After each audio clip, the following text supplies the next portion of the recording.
Tantor Audio, a division of Recorded Books, presents The Farmer and the Belle by D.A. Young, narrated by Mari. Prologue. 1994. Las Vegas, Nevada. The mood inside the interview room of Child Protective Services was a somber one. The table and 3 chairs were occupied by 2 girls and a boy, or the Carlton siblings, as the authorities had referred to them.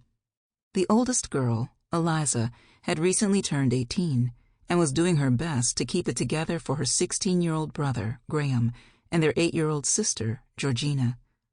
Eliza watched with quiet despair as Graham gently tried to coax her into talking, but to no avail.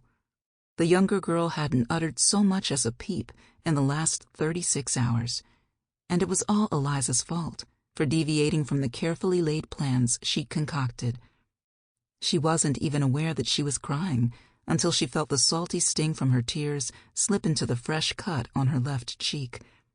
A male paramedic had tried to apply antiseptic to her wound, but she'd obstinately refused treatment to the point of hysteria until his female co-worker interceded and gently offered to do it instead. Discreetly, Eliza tried to wipe her tears, but Georgina stopped coloring to stare at her with those big, solemn brown eyes that had already seen far too much for her young years. "I'm so sorry," Eliza said hoarsely, apologizing to her siblings, though her eyes remained locked on Georgina, or Georgie, as they often referred to her. She reached across the table and grabbed Graham's large hand and squeezed it. "It's my fault that this happened." "No, you have nothing to be sorry for," Graham interrupted her with a fierce look. "If anybody is to blame here, it's me. I'm the one who couldn't control his temper." He gave a derisive snort. "But I tell you what, I don't feel sorry in the least about it. Just the shitstorm it created." This time, it was Eliza's turn to be on the defensive. "We all know who's really at fault here. For now, let's just focus on making the situation better for all of us, because we sure as hell can't keep going on like this." She took a deep breath, bracing herself for his reaction to their new plan. "I called Uncle Nate, and he's on his way here to get you guys. The 2 of you will be going back to live with him and Aunt Valerie in Baymore." "What?" Graham jerked his hand out of hers and stood up so fast his chair toppled back underneath his force. At only 16, he was already an intimidating sight, with his muscles and 6'2" height. One look at him, and trouble turned tail to run the other way. Up until 36 hours ago, he'd rarely had to utter a word or demonstrate his true strength. Then, like Bruce Banner, he had shown them all what he could do, and the end result had not been pretty. He prowled wall to wall in the small area, vibrating with semi-checked fury. "Why would you call him? We have this under control, Eliza. Your boss will help us, right? He's helped us this far. We're almost home free." Eliza was already shaking her head as she rose too, incredibly fatigued by their situation and the hopelessness of it all. "Calling Uncle Nate is what I should have done a long time ago, instead of trying to figure this out by myself. No judge is going to award 2 kids to a barely legal high school dropout. Look at me. Once it comes out that I've been working illegally for the last 2 years, we'd be done for. Yes, I have saved enough money for us to live cheaply until you turn 18 and can help. But what about Georgie?" Eliza drew a deep breath before continuing in a shaky voice. "She needs stability and lots of TLC. They can provide that for her in ways that we can't. Even though you're too stubborn to admit it, you need it too, Graham." Facing the wall to hide his tears, Graham struggled to remain calm. He knew she was right, but they were all that he had left. He swiped away his tears with his forearm before facing his sisters. Eliza, his beautiful older sister, who deliberately tried to downplay her looks, hoping to fade into the background and not draw attention to herself. Unfortunately for her, that would never happen. She was too striking and regal to not stand out, a trait that drove their mother, Ingrid, crazy. Then there was Georgina, the baby, the child their mother barely tolerated if she was having a good day without drugs, or despised with fury and vitriol if on drugs. Sadly for Georgie, Ingrid's bad days far outnumbered her good ones. Only Graham and Eliza remembered the good times with Ingrid before she started down the path of destruction and morphed into a complete stranger before their eyes. But not Georgie. No, she'd never known a parent's loving care, although her siblings tried their hardest to take care of her. Every dime Eliza made went into making sure they had food, clothes, and a roof over their heads. Ingrid did nothing to help. Her money from the state and her extracurricular bedroom activities supported her drug habit and whatever man was taking advantage of her. He walked over to Georgie, who watched their every move and bent down on one knee to make them eye level. "Hey, little bit, how are you holding up?" Graham inquired gently.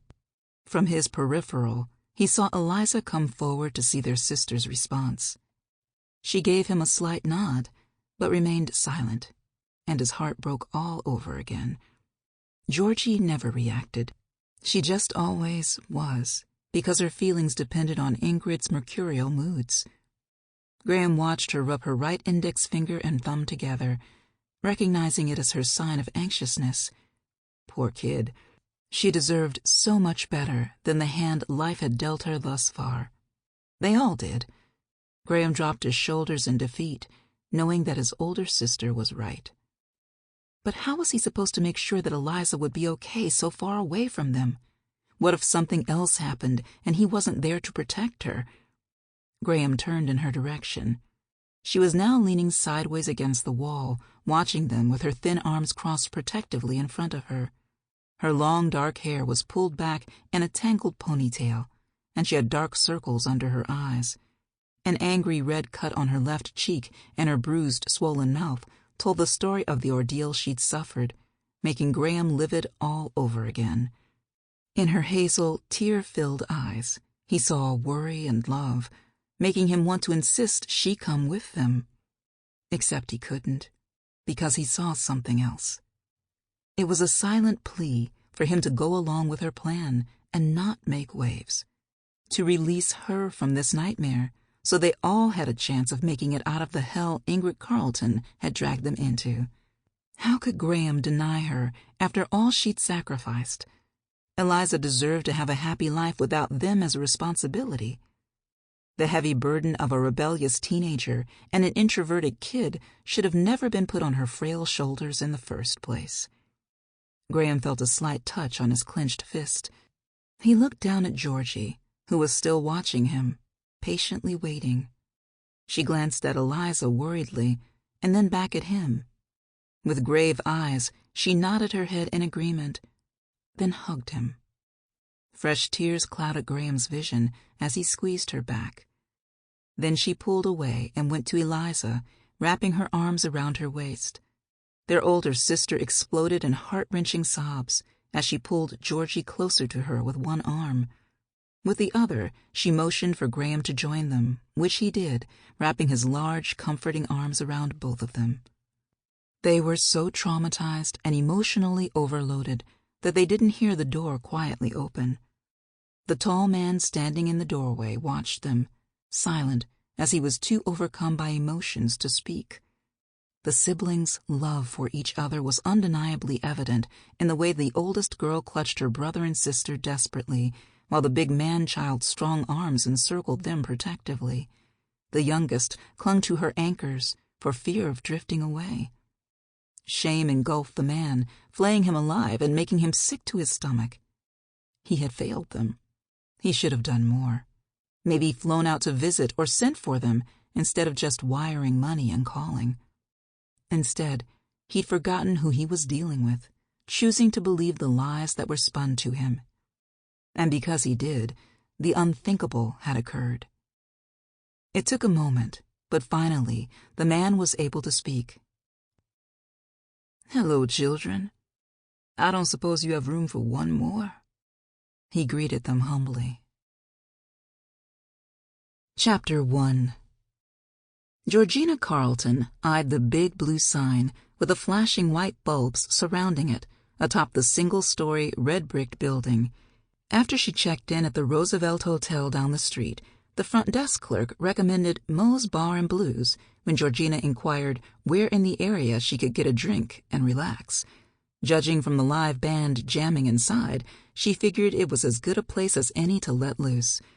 It had been one hell of a week so far, and Georgina needed to distress in the worst way. She'd had 3 meetings with high-end department stores to pitch her lingerie company, Feminine Intuition. The buyers and financiers had grilled her so thoroughly regarding her product and financing that Georgina expected them to perform a cavity search on her as well. Then her flight from Las Vegas to Baltimore was delayed, and Georgina had been forced to sit next to a mother with a colicky baby. While she was completely sympathetic to the tired woman who looked like she hadn't slept in a decade, Georgina's head was pounding from the poor, red-faced, screaming baby who was obviously so uncomfortable. She entered the dark, smoky atmosphere and headed straight for the bar at the back. Pulling up a stool, she smiled politely at the bald, heavily tattooed bartender who greeted her with a congenial smile and wink. "Hey there, sugar. Welcome to Moe's. What'll it be?" "Whiskey, Sprite, lime cocktail, thank you. Could you start me a tab, please?" As he went to make her drink, she surveyed her surroundings. The band was playing New Orleans-style jazz music, and the dance floor was packed. A good time was being had by all. Georgina swayed to the music, carefully averting her gaze from several male patrons in the vicinity, attempting to catch her attention. Tonight was all about chilling out before heading to her destination tomorrow. It still boggled Georgina's mind that she was returning. It seemed like just yesterday that she was driving away and vowing never to set foot in that hellhole ever again. "Here you go, doll," the bartender said an hour later, after placing a 3rd drink in front of Georgina as she finished the last of her crab pretzels. She couldn't believe she'd forgotten about the soft pretzels with the gooey, cheesy crab dip on top. She was feeling loose and relaxed after the delicious food and drinks. "Thanks. I think that's it for me. What do I owe you?" "Your tab's already been taken care of," he answered with a sly grin, eyes sliding to the opposite end of the bar. He winked at her before walking away. Georgina's eyes shifted in the direction he'd indicated and found herself drowning in a pair of deep-set dark eyes that belonged to one of the sexiest men she'd ever seen. Oh my, she thought with frank appreciation, unable to look away from his arresting face. From underneath his camel-colored Stetson, the hard planes of his face were softened by his extremely attractive features. Those dark, gorgeous, sleepy-looking bedroom eyes were framed by thick, straight black eyebrows. He had a strong, straight nose and full lips. His high cheekbones and jaw were covered by a neatly trimmed beard that ended in a point just beneath his chin, further enhancing his rugged sexiness. All of this temptation was dipped in a gorgeous, sienna-hued package. In Georgina's polished little world, men just didn't look like him. So raw, sexy, and utterly masculine. How very intriguing. He tipped his hat to her before taking a swig of his beer, never breaking eye contact. As he raised his arm, Georgina could see the beginnings of a tribal band tattoo circling a bulging bicep underneath the short sleeve of his white V-neck T-shirt. The snowy white of the shirt contrasted perfectly with his complexion.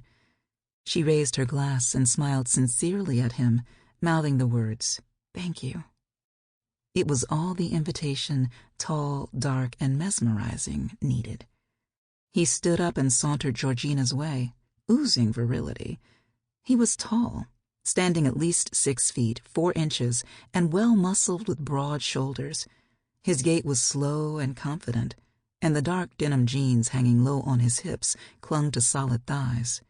Praise Jesus. Normally, she wouldn't even bother with a second glance, but Georgina had to admit that she liked what she was seeing entirely too much to stop staring. Almost every woman in the room, and even a few men, stopped what they were doing to check him out.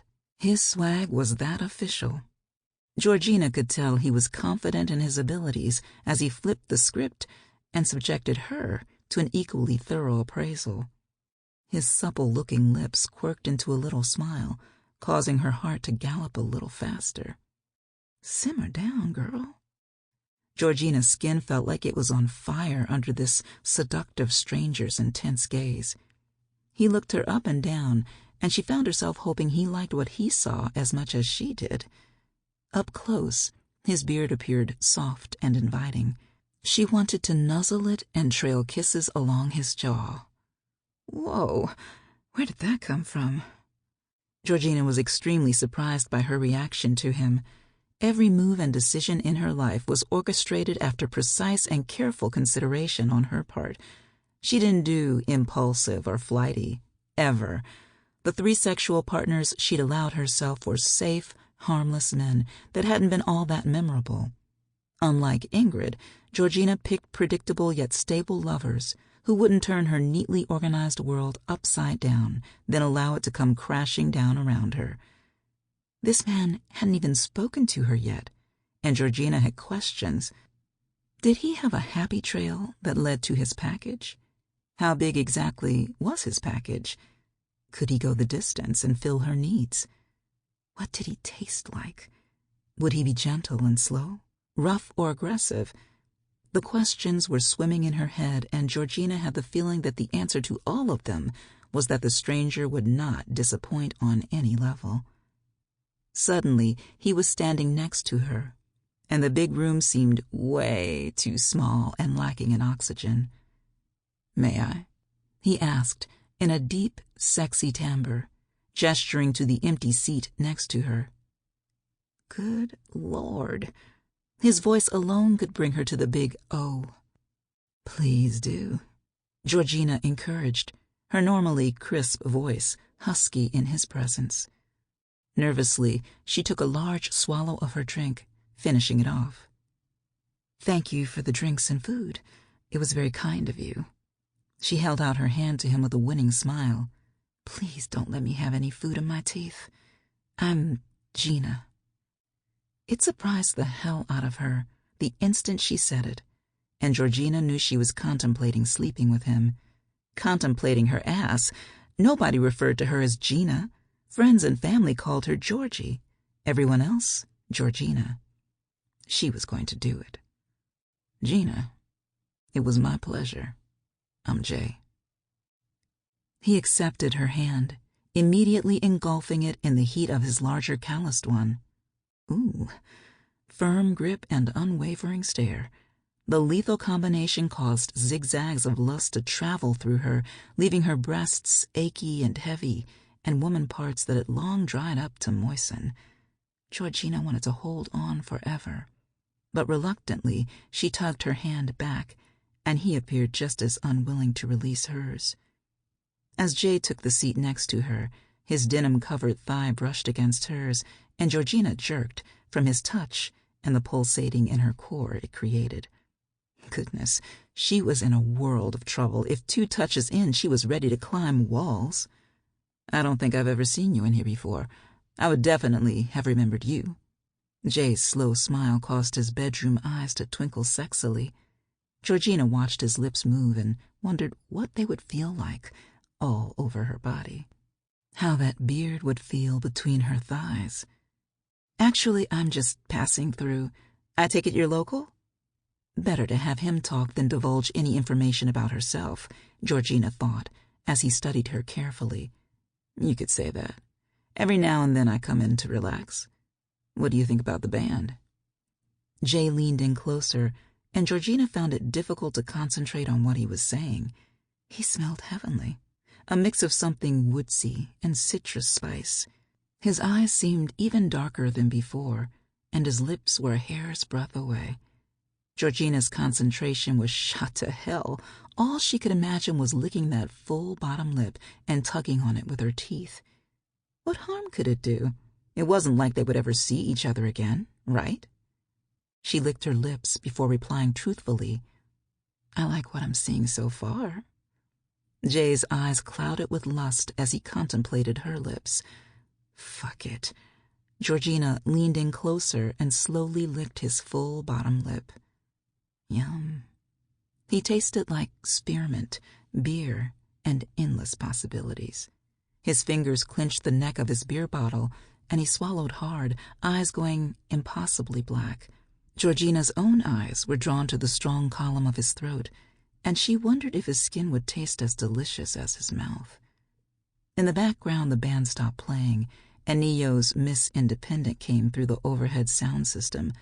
Abruptly, Jay pulled back from her and set his bottle on the bar. Rising, he grabbed Georgina's hand and pulled her flush against his hard, muscled frame. The heavy ridge of his arousal blatantly pressed into her abdomen, and Georgie pressed her lips together to suppress a moan. So it wasn't just her. Good. Leaning down, he nipped the shell of her ear, weakening her knees. The fleeting touch of his lips and tongue triggered goosebumps along Georgina's flesh. "Dance with me," he whispered. Without waiting for her consent, Jay led her to the crowded dance floor. He found a space in a dark corner and tugged her into him. For a big man, Farmer Jay moved surprisingly well, rhythm pouring from his body. He grabbed her curvy hips and formed his body to hers. With a wicked grin, Georgina grabbed his cowboy hat and placed it on her head. Without the hat, she noticed that Jay's thick hair was a crop of black curls. He gave her a devastatingly sexy smile, displaying even, straight white teeth, and attempted to get closer, but she had other plans. Georgina whirled around, giving him her back, and really let go, enjoying the music and company.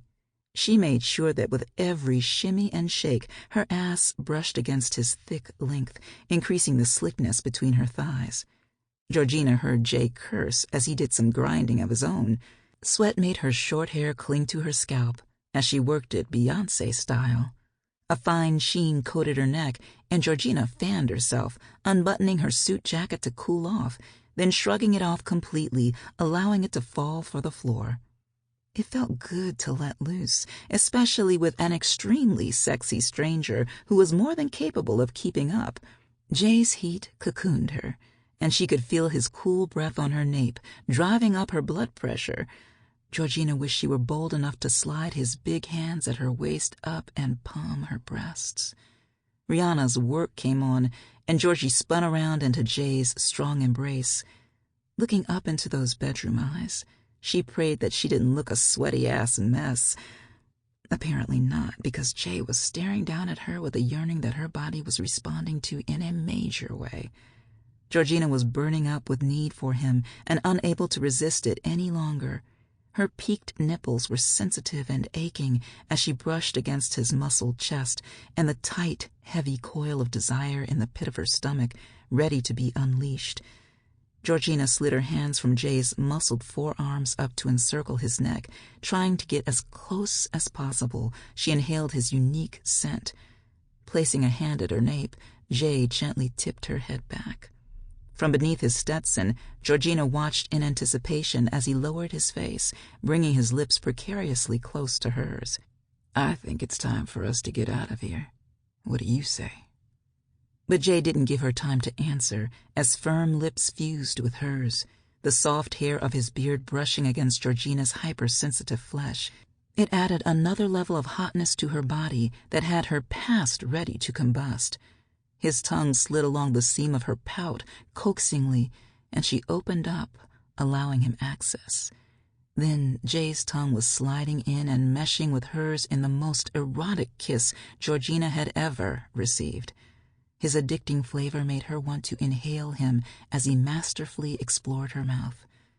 Closing her eyes, she delved deeper into the kiss, giving as good as she got. Her fingers sank into his damp hair, weaving through the curls. Jay moved his hands from her waist to caress her full bottom, drawing her up onto her tippy toes so that her center was introduced to his erection. Georgina moaned into his mouth, grinding harder against him, one leg curling around his thigh. The last time she'd had sex was so unmemorable that Georgina didn't even count it. Jay's actions seemed like his game would be on point. Finally, they came up for air. Jay didn't remove his hands from her behind as he gave her a questioning look, waiting for her answer. Instinctively, Georgina knew he wouldn't do anything she didn't want him to, or hurt her. She drew a deep breath, weighing the pros and cons. It was time to take that walk on the wild side. Besides, it wasn't like they would ever see each other again, right? Drawing his head back down to hers for another kiss, Georgina whispered her answer against his lips. "Let's get out of here, Farmer J." Chapter 2. It was a gorgeous, early spring morning in the Maryland countryside. The weather was perfection, with a bright blue cloudless sky and a gentle breeze. Fresh green grass glistening with dew covered the ground, and flowers were blooming in abundance. Mother Nature was evolving once again, and creatures big and small were out to celebrate the changes. Per usual, something as glorious as a new season was wasted on the workaholic driver of the navy blue Audi RS7 as she whizzed down the 2-lane road, brainstorming into her Bluetooth. "How many pieces of the Nino corset have we sold since its launch 3 weeks ago?" Georgina demanded. Before her assistant could answer, she continued, "Reach out to the manager of that new burlesque group at Caesar's Forum. Please convey to him that we need his answer as to whether they will be utilizing our new collection or not. Let him know that time is of the essence, and if they delay their response, they'll only be shooting themselves in the foot and pushing back their order by approximately 6 weeks." Georgina anticipated the Caesar's deal happening. She deliberately lowballed her bid to get the job. Her product was solid, and she had no doubt after reeling them in, they would increase their order and she could increase her pricing. After working in a dance troupe for the last decade, Georgina knew the ins and outs of what was required to make a costume comfortable, flexible, and visually appealing. She was confident feminine intuition could meet and exceed the burlesque group's needs. Currently, Georgina's products were being sold through her online boutique, but she hoped to expand into department stores and a showroom of her own. Selling her collection online suited Georgina perfectly at the moment. She didn't have to rent a space or pay utilities, which would be added expenses on top of distributing paychecks. As it was, her company consisted of 8 people, including her assistant Renee and 6 seamstresses. Currently, they worked out of the first floor of Georgina's 2-story home. A clientele the size of the burlesque group would definitely get the money flowing and enable them to move into a bigger space.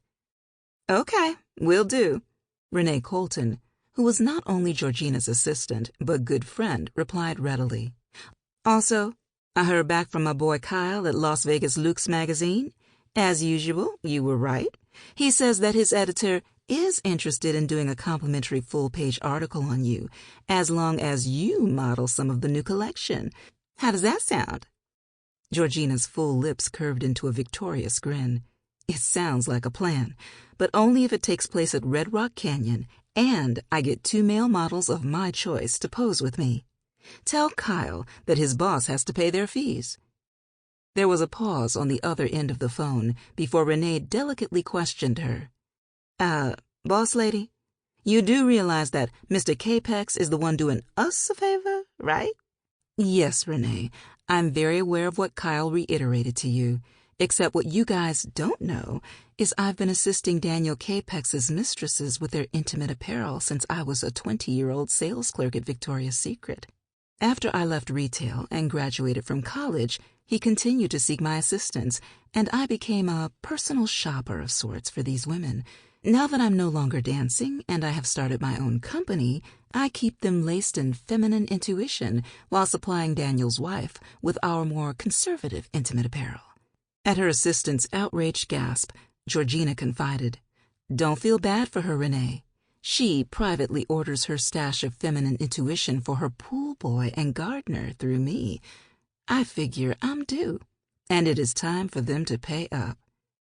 "Damn. I want to be like you when I grow up, boss." Renee's admiring voice filled her ear, making Georgina smile modestly. There was a slight pause before her assistant cracked, "Except the part about being a 30-year-old workaholic spinster with a non-existent social life and not even a damn cockroach to keep her company." Smile gone, Georgina sucked her teeth hard at her assistant's cackle. "You are seriously working overtime, doing the running man, tap dancing, And cabbage patching on my last nerve, Renee. Seriously, there are more important things in life than having a relationship. Sample complete. Ready to continue?